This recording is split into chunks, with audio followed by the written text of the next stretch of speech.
¿Escuchan bien? Sí, Sí. sí. Buenísimo. Buenísimo.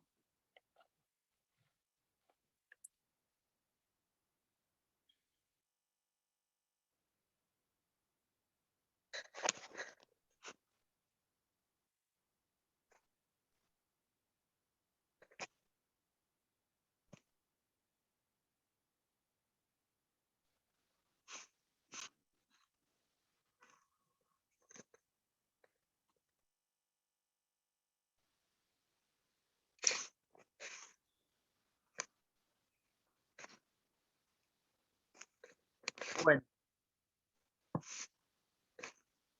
Vamos a arrancar. Como les dije, les pido que los que puedan prendan la cámara para que les pueda poner el presente, y los que no, en forma individual, me manden un mensaje por privado para que sepa que están conectados. ¿Ok? Bueno, digo esto porque tengo con cámara a 4 o 5 personas nada más. O sea que el resto no le puedo poner presente. Bueno, chicos, me interesaría mucho que me contaran un poco qué estuvieron viendo esta semana.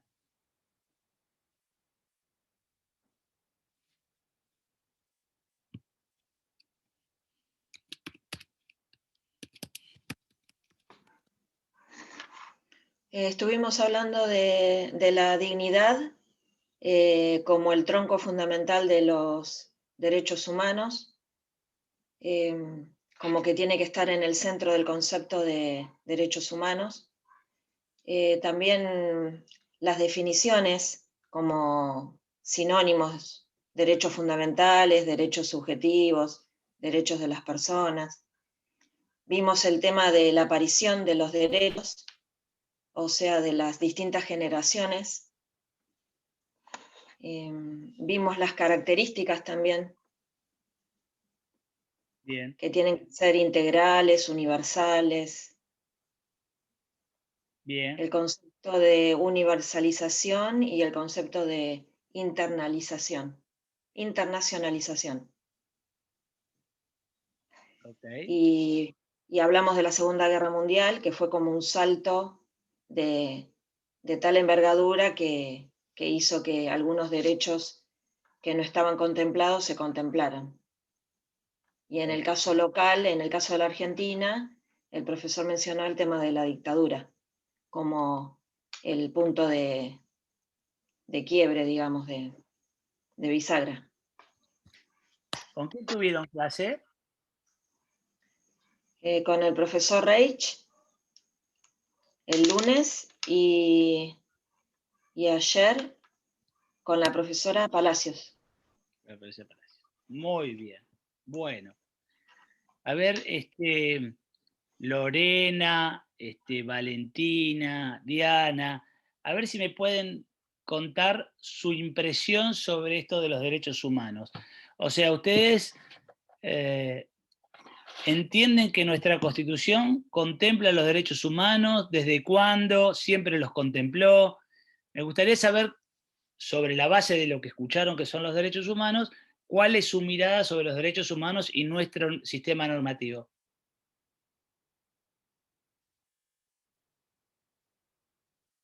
Están muteadas, así que desmutense para poder hacer algún tipo de comentario. Bueno, puedo empezar. Según mi apreciación, sí, los derechos humanos están reconocidos en nuestro sistema jurídico y en la Constitución particularmente desde sus inicios, desde que se sancionó. Primero se reconocieron derechos políticos y asociados también a la libertad individual. Luego se fue tomando una postura más social, cuando se sancionó el artículo 14, se incorporaron otro tipo de derechos vinculados a los derechos de los trabajadores, a la educación, y luego en la reforma 94 sí se incorporaron derechos de la tercera generación, que tienen que ver con derechos de incidencia colectiva, bueno, y otros. Bueno, eso es mi humilde aporte. Muy bien, muy bien, muy bien, Diana. Lorena, que te desmuteaste. Sí. Bueno, sí, también agregando a lo que ella, que últimamente y en las nuevas reformas con el tema de derecho a la discapacidad, a la inclusión, con el tema del bullying, o sea, se está profundizando más en todo eso últimamente. Muy bien. Los derechos de género, bueno, libre elección, todo lo que se está incorporando ahora a medida que se va modernizando. Yo pregunto, ¿no? Y Lorena, si me lo querés contestar vos y si no, cualquiera de las chicas. Cuando nosotros hablamos, por ejemplo, el derecho de las personas con algún tipo de discapacidad, ¿no estaría contemplado dentro del concepto de igualdad del artículo 16 de la Constitución?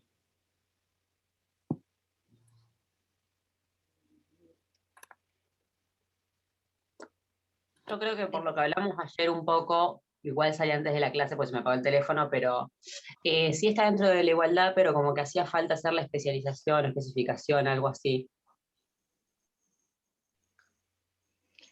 Porque una cosa es que esté en el texto escrito y otra cosa es la efectividad en la realidad, efectividad práctica.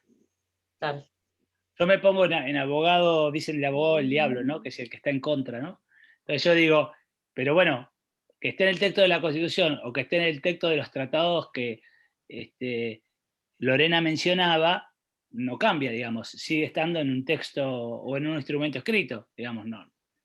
No sé si pasa necesariamente porque esté una materialización del derecho, ¿no? La efectivización de la casuística, sino digo, me parece que a lo que yo estoy apuntando, yo estoy tratando de llevarlos a pensar, ¿no? Estoy planteando el derecho desde la óptica de cuál es la concepción sobre la igualdad. Perdón, buenas tardes, profesor.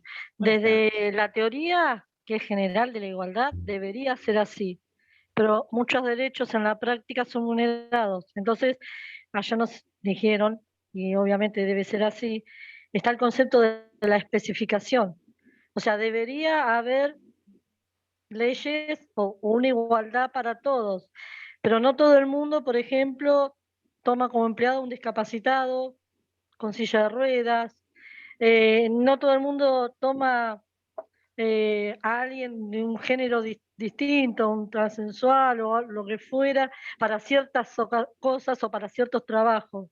Entonces, la Constitución o los derechos humanos debieron especificar y darle lugar a esas clases de personas, como a la mujer o lo que es violencia de género, que tenga su especificación dentro de lo que es la ley, o sea, como enmarcarlo dentro de una ley, porque como que, si bien supuestamente en la teoría abarcaba, pero en la práctica no.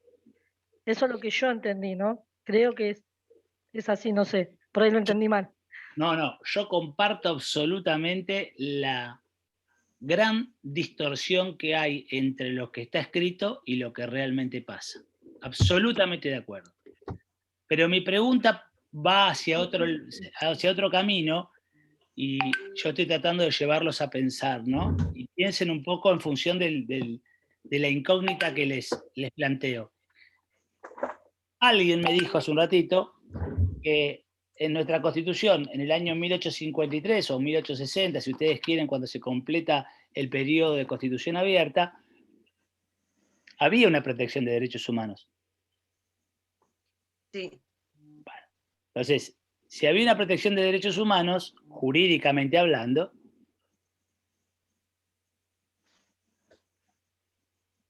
la profundización en ciertos instrumentos segmentados por situaciones en que naturalmente es obvio que se violentan los derechos humanos, parecería ser redundante en esos términos. O sea, digo, si yo acá digo que había y acá digo que los volví a escribir en forma detallada, parecería que no fuera absolutamente necesario. Yo creo que son necesarios y ahora después les voy a explicar por qué. Pero me gustaría que traten de ustedes encontrar una respuesta a eso. Y porque quizás en el momento histórico en el cual se reconocieron esos derechos, ciertas personas no estaban incluidas en el grupo que esos derechos amparaban. Luego se avanzó, los tuvieron que especificar, porque sí, en este caso se incluye a demás personas. Por ejemplo, tienen derecho al voto. Y después tuvieron que especificar que las mujeres también tienen derecho al voto. ¿Por qué? Porque las mujeres no estaban en el grupo anterior. Bien. Yo comparto que no estaban en el grupo anterior, pero la pregunta es, ¿la Constitución decía que solo podían votar los hombres? No, no. Yo pienso que las mujeres existimos desde siempre, o sea, pero nunca fuimos tomadas en cuenta, siempre fueron reconocidos los varones, no las mujeres. Pero a ver, el O sea, texto por eso en la constitucional... práctica se ¿no? dice una cosa o sea, en la teoría se dice una cosa, pero en la práctica es totalmente lo contrario. Comparto Que sí, absolutamente, adhiero totalmente a lo que decís. Lo que digo es, me parece que tienen un error conceptual del enfoque constitucional. Por eso digo, para profundizar los derechos humanos tenemos que conocer muy cuidadosa y detalladamente la Constitución. ¿Qué quiero decir? La Constitución hace una discriminación originalmente, antes del 94 que se incorporaron los pactos, digo. ¿Había una discriminación en el texto de la Constitución? No, acá en el artículo 16 no hay discriminación. Acá dice que todos los habitantes son, o sea, está muy clarito, es cortito, clarito, no hay discriminación para nadie. No habla de hombres, no habla de mujeres, es muy... Lo leo si quieren, pero... Léelo, por favor. Con la llegada de los inmigrantes. Es muy corto, creo que resume todo lo que estuvimos viendo estos días. Léelo. Dice, la nación argentina no admite prerrogativas de sangre, ni de nacimiento. No hay en ella fueros personales ni títulos de nobleza. Todos sus habitantes son iguales ante la ley y admisibles en empleo sin otra condición que la idoneidad. La igualdad es la base del impuesto y de las cargas públicas. Yo creo que está bastante claro. Eso no se relaciona con la necesidad de llegada de inmigrantes a nuestro país para que poblaran nuestro territorio, y ese era lo mismo que vos. Eso va de la mano, eso que vos estás diciendo y tiene mucho sentido, va de la mano del artículo 20. ¿Lo podés leer el 20, por favor? Sí. Derechos de los extranjeros, naturalización. Los extranjeros gozan en el territorio de la nación de todos los derechos civiles del ciudadano. Pueden ejercer su industria, comercio y profesión, poseer bienes raíces, comprarlos y enajenarlos, navegar los ríos y costas, ejercer libremente su culto, testar y casarse conforme a las leyes. No están obligados a admitir la ciudadanía, ni a pagar contribuciones forzosas extraordinarias. Obtienen nacionalización residiendo 2 años continuos en la nación, pero la autoridad puede acortar este término a favor del que lo solicite, alegando y probando servicios a la República. Ok. Entonces, un poco en línea con lo que venía diciendo Diana, creo que era, los extranjeros tenían una aproximación al concepto de igualdad con respecto a los argentinos en virtud de que la Constitución así lo preveía como una política inmigratoria, ¿no? O sea, nuestro país intentó generar que mucha gente venga a radicarse a la Argentina y lo hizo a través de dejarlo establecido en la propia Constitución. Por eso a veces cuando nosotros escuchamos que alguien dice que no está bueno que vengan a estudiar a la Argentina extranjeros o que se atiendan en las salas de salud de los argentinos, está perdiendo el concepto constitucional. Por eso a veces la comunicación popular, ¿sí? Sí, yo creo que eso también ocurre porque no hay una formación de educación civil en la primaria pasando por el secundario, una noción básica de lo que son nuestros derechos como argentinos. Yo creo que si eso se formaría desde un grado, que se puede formar desde creo que de un primer grado, con nociones muy básicas y a medida que el tiempo transcurre ir ahondando en el tema, yo creo que sería bueno, pero al no haber esa educación, no, es lo que está faltando. Bien. Yo les pregunto, ¿no? Una persona con discapacidad, ¿tenía antes de la reforma de la Constitución y de la incorporación del Tratado sobre Discapacidad, tenía el derecho a poder acceder al trabajo? No. ¿No? ¿O sí? O sea, lo tenía, pero no Sí, a se veces ponía. Por eso, digamos, ustedes, hay varias formas de mirar los derechos, ¿no? Una es si el derecho es un derecho positivo o es natural, o sea, si el derecho lo tenés per se, independientemente de que esté reconocido jurídicamente, o solo se reconocen los derechos que están jurídicamente protegidos, ¿no? Esta es una distinción que no me quiero parar ahora, pero digamos, vamos a suponer que nos plantamos sobre un derecho que esté jurídicamente protegido, ¿no?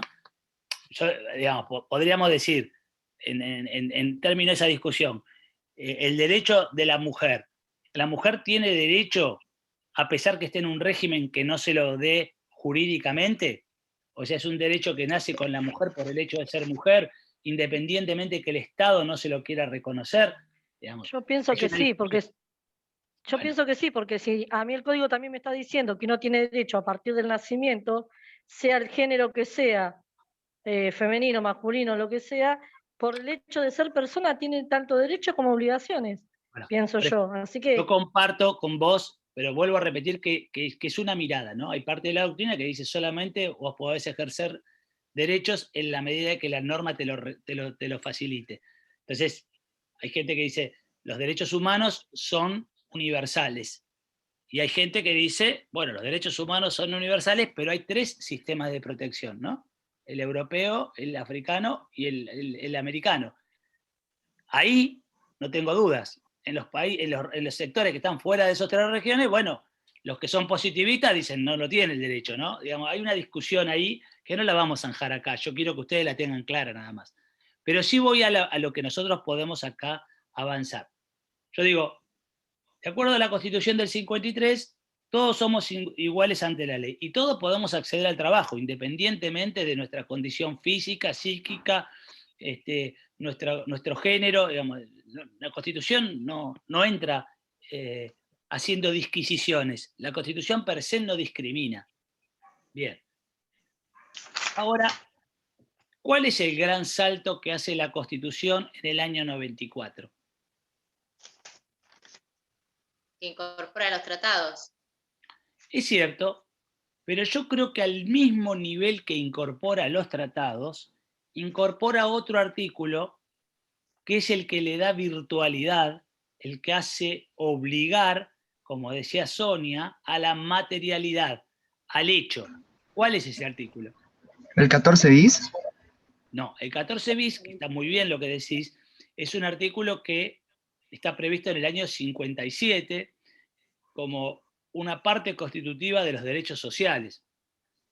Pero en el 94, a la vez que se incorpora el 75, inciso 22, y allí una serie de tratados que quedan expresamente establecidos, y establece también un mecanismo para incorporar otros tratados a futuro, incorpora otro artículo, que es el que les permite a ustedes entender esto que yo les estoy diciendo del prisma del concepto moderno de igualdad.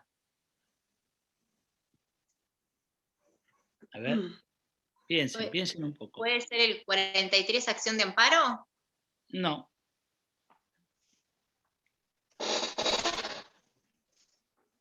Piensen. Que tienen jerarquía constitucional, o sea, es lo mismo que la Constitución, el mismo peso, aparte. Mientras esté guardado y amparado Carla, debajo de lo vos que es la tenías la Constitución. Constitución ahí a mano, ¿verdad? Sí, yo sí. ¿Podés leer el 75, inciso 23? Sí.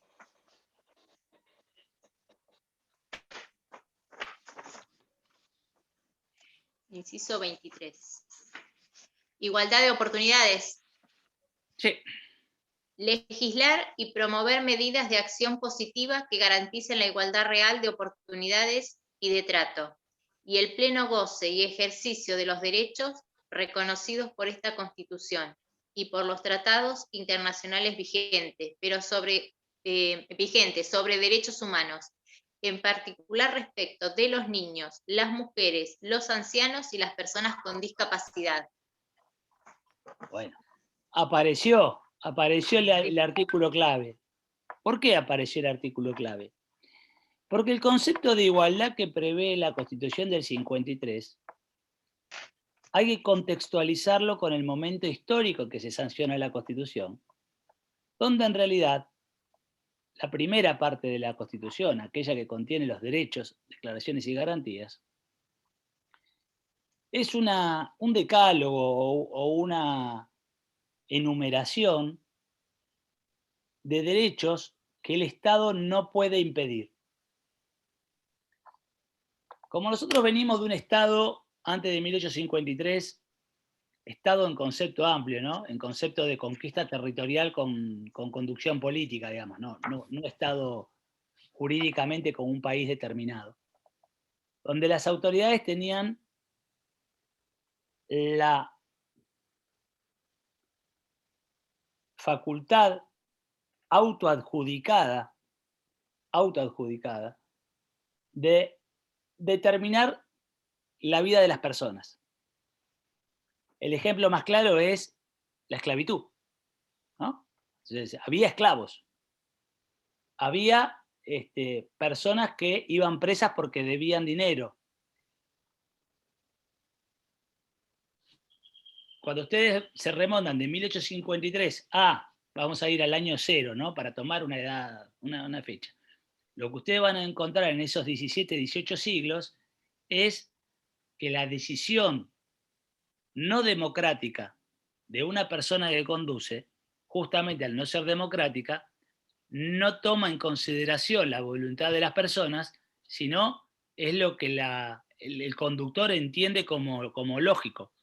Y él toma las decisiones de señalar cuáles son las conductas que no están permitidas y las sanciones por esas conductas que no están permitidas. Entonces, expulsa a una persona, vende a una persona, le da o no territorios, determina qué cantidad de hijos puede tener. Bueno, una serie de cuestiones que hoy nos parecen atroces, pero que formaba parte del Estado avasallador, donde no existía prácticamente la propiedad privada. Cuando se sanciona las primeras constituciones del constitucionalismo clásico, ¿qué hacen? Le ponen un límite al Estado. Dice, ojo, yo puedo entrar y salir del territorio cuando me parezca. Yo tengo derecho a aprender. Yo tengo derecho a tener un trabajo. Yo tengo derecho a casarme. Yo tengo derecho a tener la cantidad de hijas que quiera. Yo tengo derecho a emprender un comercio. Yo tengo derecho a tener una vivienda digna. ¿Y quién es la contracara de ese derecho? El Estado. O sea, el Estado no puede impedirme. En ese contexto histórico, cuando ustedes leen con detenimiento el texto de la Constitución, dice que somos iguales ante la ley.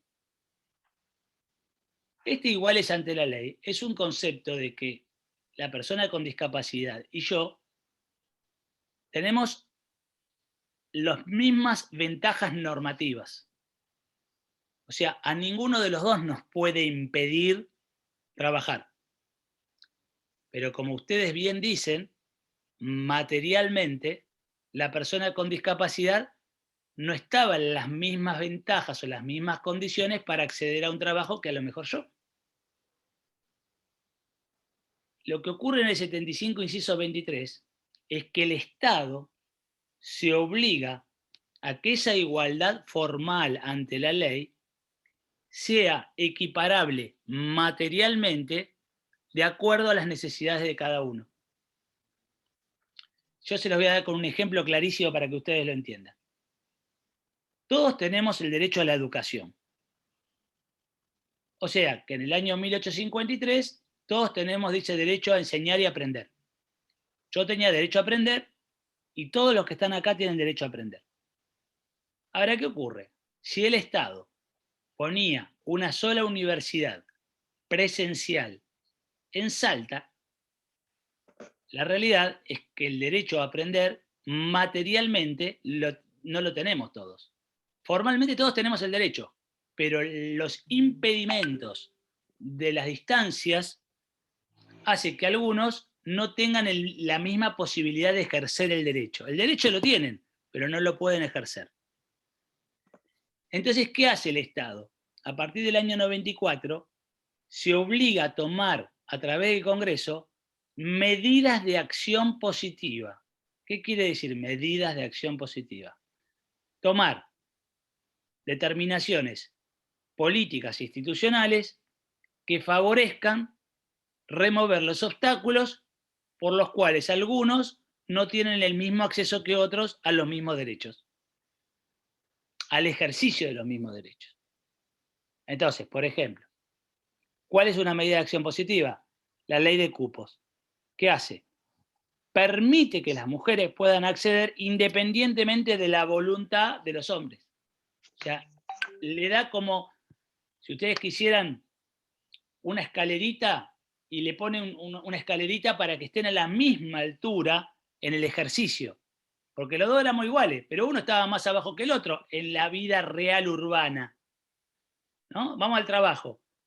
Hay dos personas, una con discapacidad, otra con no. Por ahí, culturalmente, se le daba el trabajo a la persona que no tenía discapacidad. Entonces, se le da un beneficio, por ejemplo, el Estado favorece devolviendo parte del salario de la persona que es empleada con discapacidad.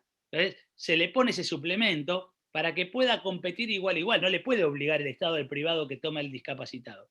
Pero si no le da un suplemento, si no toma una medida de acción positiva, no va a ocurrir nunca. O va a ocurrir en pocas oportunidades. Entonces, esas medidas de acción positiva son obligaciones que el Estado autoadjudica a través de la propia Constitución para que realmente esa igualdad del 16 no solo sea igualdad ante la ley, sino sea igualdad en el ejercicio del derecho que nos prevé la ley. ¿Se entiende? Estefanía los jerarquiza. Sí, yo creo que remueve los obstáculos, porque yo no diría que los jerarquiza. Yo digo, el derecho es el mismo, no es que cambió el derecho. Lo que pasa es que algunos lo podían emplear y otros no. Es la realidad, ¿no? Digo, si mañana me decís, che, todos tenemos derecho a trabajar. Bueno, pero hay una persona que no tiene formación, nunca pudo ir al colegio, por ejemplo. Bueno, el ejercicio de ese derecho a trabajar está muy acotado, está menguado, digamos, no va a tener tantas posibilidades como aquel que tuvo una educación. Entonces el Estado tendrá que buscar tomar alguna medida de acción positiva para generarle empleabilidad a esa persona. O la capacita, o le genera un trabajo, o la incorpora en un servicio de formación puntual a través de un mecanismo de promoción económica para el que tome una persona que no tiene formación. O sea, hay muchas herramientas o dispositivos tendientes a que esa persona pueda competir con el otro. ¿Se entiende? ¿Dudas? ¿Ninguna? ¿Tan claro lo expliqué o están todos durmiendo la siesta? Dale, decime, Lorena. Yo, hablando de este último tema, de que como que toman medidas de acción positiva, ¿sería lo que hay ahora como planes para ayuda para la gente que no tiene medios, como esos planes que están ahora? O sea, ¿eso serían unas medidas de acción positiva? ¿Están Esas son eso? medidas de acción No. positiva, pero siempre tenés que tratar de descubrir cuál es el derecho que quiere que se ejercite del mismo modo que el resto. O sea, en general es una medida de acción positiva, pero ¿cuál es? En el caso de los subsidios, por ejemplo, el AUH, ¿no? Es la posibilidad de que esa persona acceda a una alimentación básica necesaria como tiene una persona que tiene ingresos. Ese sería el derecho que tiene. En la época que daban las tablets, o que ahora estaban haciendo ayudas de nuevo para poder uno acceder a la educación, muchos chicos que no pueden, o sea, también están haciendo una forma de equiparar la igualdad. Por ejemplo, si vos me decís la posibilidad de que tengan internet gratuitamente gente que no tiene recursos, esa es una acción positiva para lograr la igualdad. No te obliga a vos a conectarte, pero si vos te querés conectar, tenés el mismo derecho que aquel que vive en otra zona más favorecida. Tenés la posibilidad, claro, igual que Claro. cualquiera, o que se puede comprar una computadora o algo así. Hoy estamos todos con el tema de esta chiquita Maya, ¿no? Muy conmocionados. La realidad es que cuando uno piensa cuáles son los derechos que se le vulneran a esa chica, no comienza el día que la secuestraron. No. En realidad, una chiquita de 7 años que está en situación de calle y no está escolarizada, se le están privando otros derechos humanos básicos y esenciales y que no dependen de ella poder salvarlos, ¿no? Entonces digo, ahí es donde el Estado tiene que pensar dispositivos, mecanismos que puedan sortear la inequidad estructural donde esa chica está instalada. Hay todo un camino en el mundo de la infancia que se trabaja primero normativamente con los pactos internacionales, pero luego materialmente con la obligación de tomar acciones positivas. Porque si yo digo, yo tengo el derecho a, pero en realidad vivo en la calle y nadie me lo protege ese derecho, evidentemente me quedo con el derecho del artículo 16 de 1853 que, bueno, pero a la chica nadie le negó el derecho a educarse. Bueno, no, nadie le negó el derecho. Pero si el Estado no toma alguna medida para favorecerle y removerle ese obstáculo que significa su vulnerabilidad económica, estructural, edilicia, bueno, evidentemente la chica va por un camino donde no se va a escolarizar. Y lo que a nosotros nos parece escandaloso es una realidad que excede el marco de un caso puntual, digamos, no es una cosa, lo que por ahí es muy llamativo es el secuestro, pero chicos viviendo en la calle es una situación bastante común, digamos, ¿no? Obviamente el Estado toma medidas, digamos, no, hay todo un sistema de niñez donde si se detecta un chico viviendo en la calle, el Estado lo pone bajo una guarda, una medida de guarda se llama, y lo instala a ese chico en un hogar de protección, que puede ser un hogar del Estado o un hogar en que el Estado lo subsidia. Perdón, profesor, pero uno ve el caso puntual de esta nena, pero no tomamos en cuenta el caso puntual de su mamá. Absolutamente. Ella vive en la calle, pero porque, o sea, hay una consecuencia detrás. Esa consecuencia es intrafamiliar, la madre tampoco tuvo educación, para ella la educación es la calle, igual que este, a ver, todos apuntan al secuestrador, no lo estoy defendiendo ni nada, pero esa persona tampoco tuvo educación, para él lo que hizo estaba bien, quizás era normal, porque para ellos quizás es normal esa clase de vida, para cuando nosotros creemos que no, pero para ellos sí. Entonces uno ve la nena, pero no ve el trasfondo, que la mamá tampoco tuvo esa posibilidad de recibir esa educación para hacerle entender que su nena tenía que escolarizar, que necesitaba las vacunas y bueno, y todo un montón de otras cosas más, ¿no? Pienso yo. Comparto eso que decís, pero además es más estructural. Posiblemente sean 3 o 4 generaciones, porque es muy factible que si su mamá no estuvo escolarizada, su abuela tampoco ha tenido los recursos y la formación y las herramientas necesarias para poder escolarizar a la mamá de esta chiquita.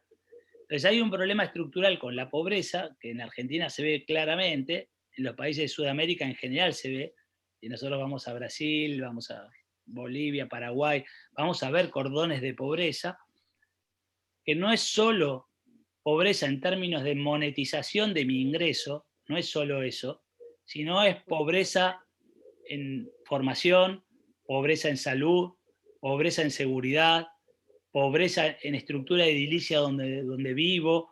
Digamos, hay una serie de cosas, porque si alguno de los que tenemos la suerte de estudiar en la universidad, mañana tenemos un problema que no tenemos un ingreso temporal, posiblemente nos va a llevar mucho más tiempo caer en una situación tan difícil, porque tenemos una red. Todo el mundo tiene una casa, un pariente, una cosa. Cuando eso está desgranado, no hay red de contención, no hay un club, no hay una contención barrial, no, digamos, no hay referencia. Cuando no hay referencia, la falta de monetización es el elemento determinante y desencadenante de muchos otros problemas, pero no es, justamente no es el único, debe ser el último, digamos, ¿no? O sea, esto viene de un problema mucho más estructural. Inclusive, el peor de los problemas en general a veces nace de la falta de urbanización. Ni siquiera muchas veces están ubicados en lugares urbanos, entonces no se accede muchas veces a servicios básicos como agua corriente, como electricidad, digamos, ¿no? Hay un cordón que en Buenos Aires por ahí eso está un poco más diluido porque Buenos Aires tiene mayor urbanización y hay una mayor penetración de pobreza en la urbanización, pero en el interior se ve claramente, o sea, los que eran los ejidos urbanos fueron un límite que se pasaron hace 20 años y la gente fue tomando tierras en lugares que no tienen ni siquiera acceso al transporte público. Eso es bastante habitual. Digamos, nosotros cuando estamos hablando de un fenómeno de pobreza que tiene, no sé, estructuralmente un 25% de la población, estamos hablando de 10 millones de personas, no estamos hablando de un caso, estamos hablando de 4 o 5 millones de chicos, estamos hablando de una cosa tremenda. Si a alguno le interesa este tema, yo sigo mucho, lo pueden seguir por cualquier red social,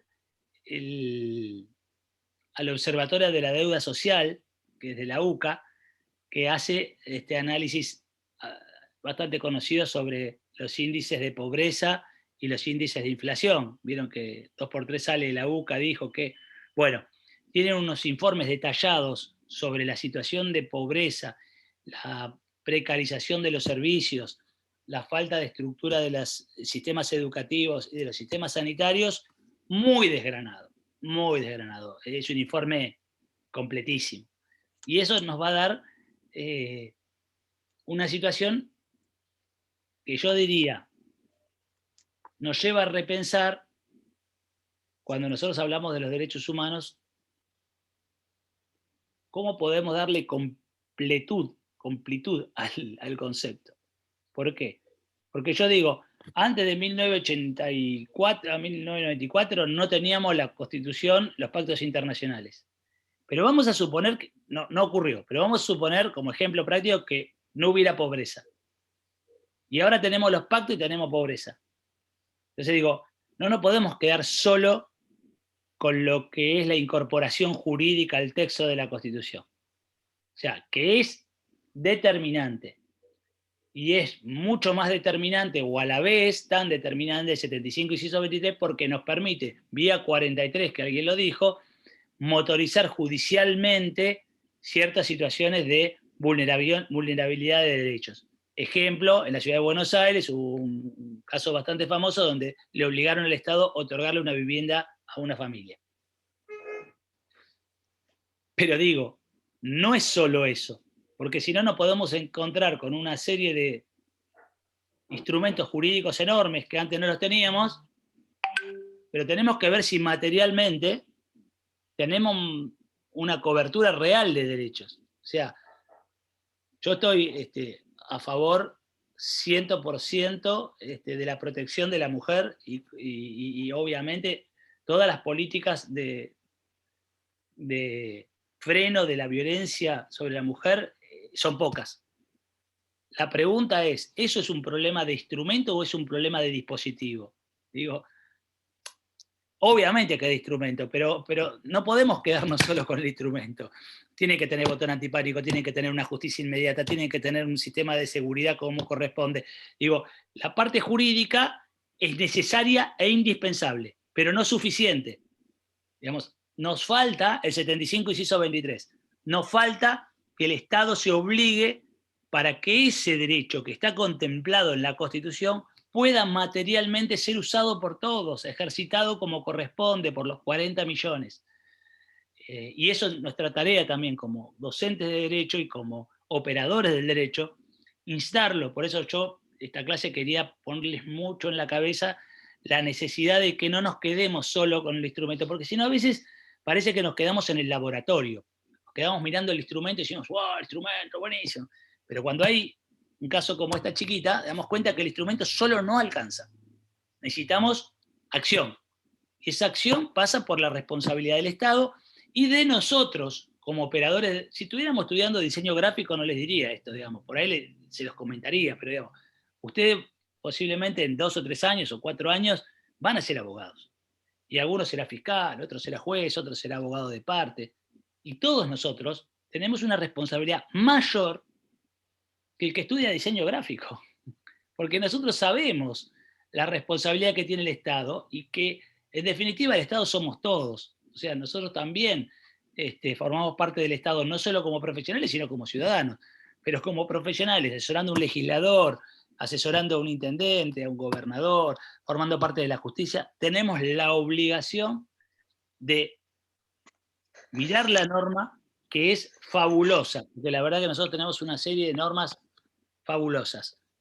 De hecho, nuestra Constitución, a pesar de no tener el 75, inciso 23 y el inciso 22, antes del 94, protegió muchísimos derechos a través de la interpretación judicial de la igualdad. O sea, hubo muchos fallos que obviamente fueron en camino de remover obstáculos. Obviamente, cuando yo no tengo la norma tan estricta, tan detallada como la tengo ahora, es un poco más discrecional del juez, ¿no? Yo me acuerdo de un juez, por ejemplo, que era extranjero y que no podía participar de un concurso, ¿no? Violentando el artículo 20. Bueno, digamos, quien tenía que resolver esa contienda tenía una discrecionalidad de entender que la norma infraconstitucional era constitucional o no. Cuando la norma está, ya no tengo esa discrecionalidad. El juez lo tiene que aplicar. Listo, chao, terminó. Eso es una cosa que estamos absolutamente agradecidos y yo estoy feliz y por eso doy derechos humanos desde el año 94 en adelante. En realidad, nosotros tuvimos la ventaja de poder. Yo compartí cátedra con un titular extraordinario que se llama Miguel Ekmejian, los invito a que lo lean, que Miguel era titular de esta cátedra acá, en la Universidad Nacional de Mar del Plata. Me hubiera encantado que ustedes hubieran podido participar de alguna clase con él. Y él planteó, por ejemplo, el derecho a réplica antes de la incorporación del pacto a la Constitución Nacional, en el Mejian con Neuta y en el Mejian con Sofovich. O sea, estamos hablando de que para nosotros es trascendental esto, pero no nos quedemos solo con el laboratorio, no nos quedemos solo como abogados diciendo, bueno, tenemos la norma. No, muchachos, tenemos 10 millones de pobres. Tenemos que, si hablamos de derechos humanos, tenemos que tomar medidas de acción positiva para solucionar ese obstáculo que impide el desarrollo potencial de una persona, ¿no? Una persona que no puede ir al colegio ve acotado su potencial intelectual, genético, de desarrollo familiar, digamos. O sea, una persona que no sabe leer y escribir, hoy está en una situación absolutamente desigual con otro que sabe leer y escribir, digamos, es natural. Y estamos en un camino donde la tecnología inclusive va a generar mayores desequilibrios, porque no todo el mundo puede acceder a tener tecnología para poder seguir el ritmo del crecimiento y la evolución social en conocimiento, en tecnología aplicada, bueno, etc. Digamos, hoy viene una discusión muy linda, y con esto quiero ir cerrando, que es el tema de las vacunas, ¿no? Entonces, digamos, o sea, que haya derecho, que todos tengamos derecho a la vacuna. ¿Quiere decir que materialmente todos nos podemos vacunar? No. Hay países que tienen más vacunas que otros. Entonces, el derecho, si bien lo tenemos todos, materialmente algunos lo tienen mejor que otros, lo pueden ejercer mejor. Hay alguno que puede ir y va y se vacuna el otro día, y hay otros países, generalmente los países más pobres, que tienen menos recursos para adquirir la vacuna, quedan relegados. Entonces nos vamos a vacunar en general, como país, independientemente de que algunos lo estén vacunando hoy, pero digo, como país, vamos a estar todos vacunados, seguramente mucho después que los países económicamente desarrollados. Bueno, eso está violando un principio de igualdad, que ya no es una igualdad individual de acuerdo a la constitución del país. Estamos hablando de un sistema regional de integración y por ahí estamos hablando de la universalización del derecho a la salud. Entonces, si todos tenemos el derecho a la salud, ahora, no todos tenemos el ejercicio de ese derecho del mismo modo. Si a mí me tocó nacer en un país que no tiene vacuna, por más que yo tenga derecho a la salud, me dice, sí, flaco, tenés el derecho, yo no te puedo impedir eso, pero vos no te puedo dar la vacuna. Perdón, a mí me pasó algo insólito. Yo como personal de salud, soy enfermera, me anoté para que me dieran un turno, me entero porque abro la app, porque ni siquiera me llegó un mail, y tampoco sabía las cosas que tenía que presentar. Se supone que soy personal esencial. Cuando llego, me dicen, tenés que presentar los 3 recibos de sueldo, los 3 últimos, o el contrato como que sos personal esencial. Y hacía 2 días o 3 días atrás, se había visto por todo lo que es la televisión, toda la gente que se había vacunado porque era amigo de, era funcionario de, y a mí me están pidiendo 3 recibos de sueldo, o si no, mi contrato, o sea, ya si no es vulnerar mi derecho, no sé a qué le llaman, no sé, derecho de igualdad, la verdad que no entiendo. La verdad que me quedé asombradísima. Bueno, por eso digo, cuando uno va al planteo diario, y yo el lunes cuando abrí las clases les dije un poco que a nosotros nos interesaba que ustedes busquen material de acuerdo a cada tema, a cada docente, pero para mí hay 2 elementos que ustedes tienen que tener como si fuera el teléfono celular. Vieron que ustedes van con el teléfono celular a todos lados ahora, ¿no? O sea, si uno tiene que sacar la cuenta de las 24 horas menos las 8 que duerme, vamos a suponer que duerman 8, le quedan 16. ¿Cuántas horas tuvieron el teléfono en la mano? Yo creo que más de uno está arriba de 15. No digo que estén hablando, pero que lo tienen en la mano, bueno. Yo creo que el teléfono, del mismo modo que está el teléfono, tiene que estar la Constitución y... ¿Código? No. La Constitución, obviamente con los pactos internacionales y todo, y la información veraz. Hoy hay debates sobre derechos humanos, como esto que estamos hablando de la vacuna, que ocurren todos los días en la contienda natural de las personas, en la vida urbana. Entonces, nosotros vamos a interpretar realmente el verdadero alcance de la necesidad de formarnos en esto para tratar de alcanzar el concepto de justicia. O sea, yo entiendo que todos los que están acá estudiaron porque algún día tuvieron adentro suyo el sentido de la justicia. Digamos, ¿no? Nadie estudia abogacía pensando en la injusticia. Y la justicia tiene un componente de justicia social que depende también de los actores que están en la justicia en sentido amplio.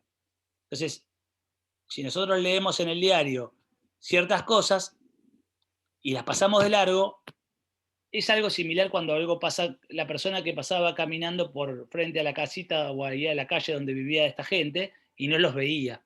O sea, la invisibilidad de ciertos problemas lo único que hacen es profundizarlos.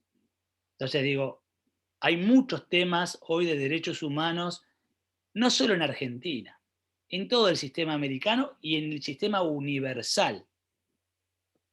En esa discusión de protección de derechos humanos, ustedes tienen mucho para decir, porque se están entrenando para decir en eso, para luchar por la igualdad, para luchar por la libertad y para luchar por la fraternidad. Digamos, y como cierre quiero dejarles esto, ¿no?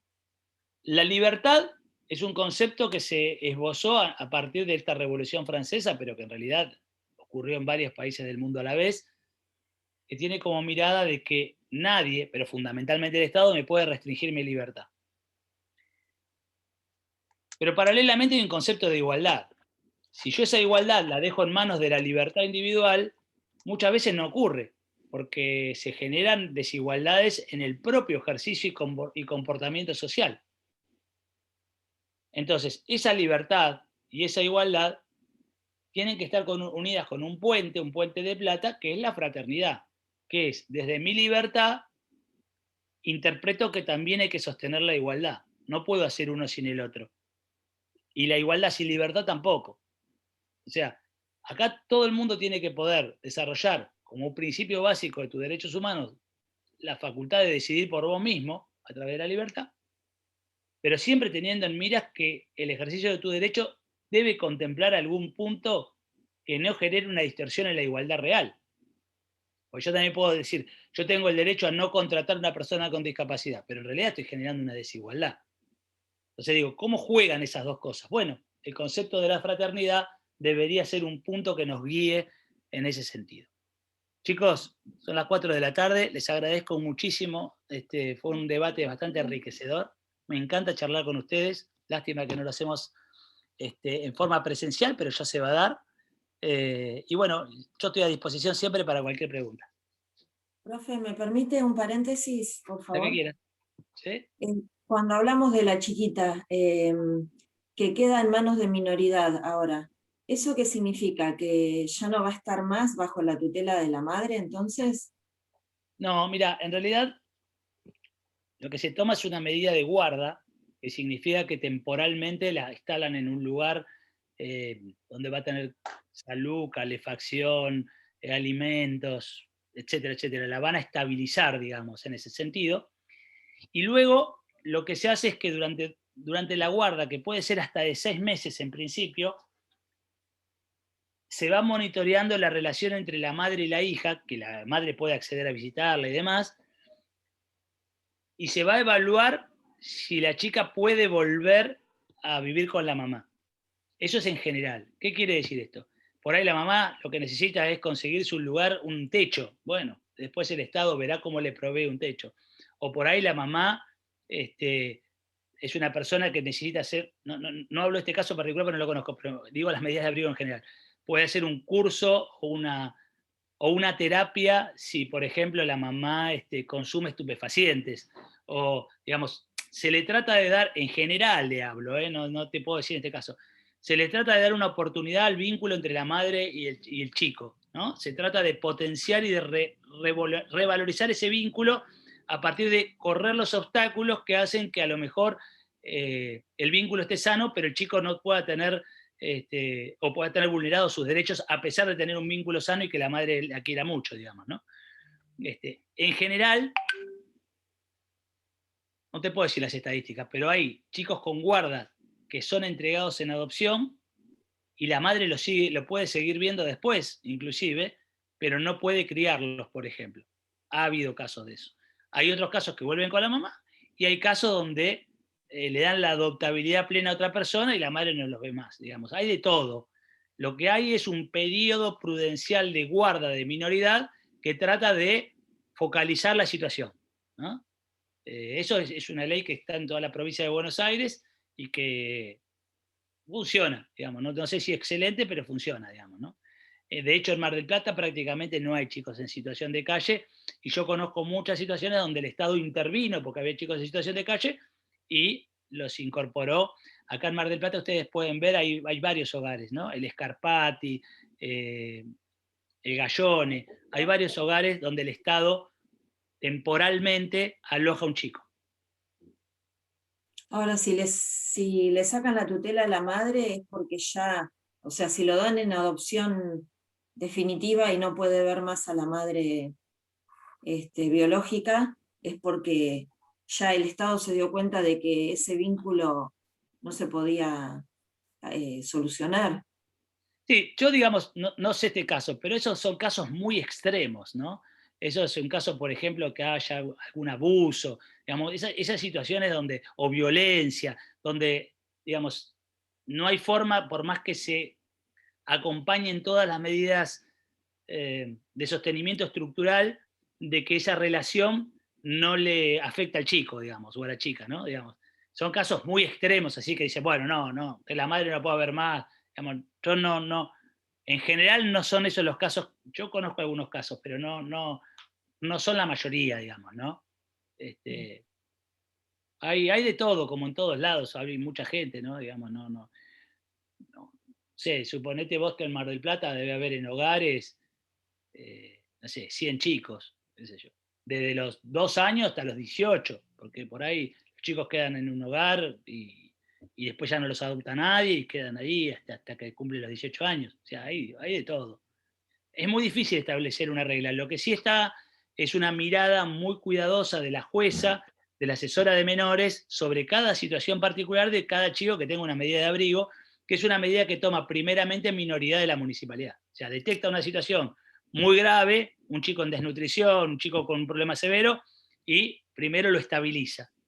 Y a partir de que lo estabiliza, empieza a mirar un poco la situación, si se puede sortear, no se puede sortear, qué fue lo que llevó a que llegara a esa situación, ¿no? Gracias, profe. No, por favor. Chicos, ¿alguna otra pregunta? Bueno, nos vemos y a disposición. Cuídense.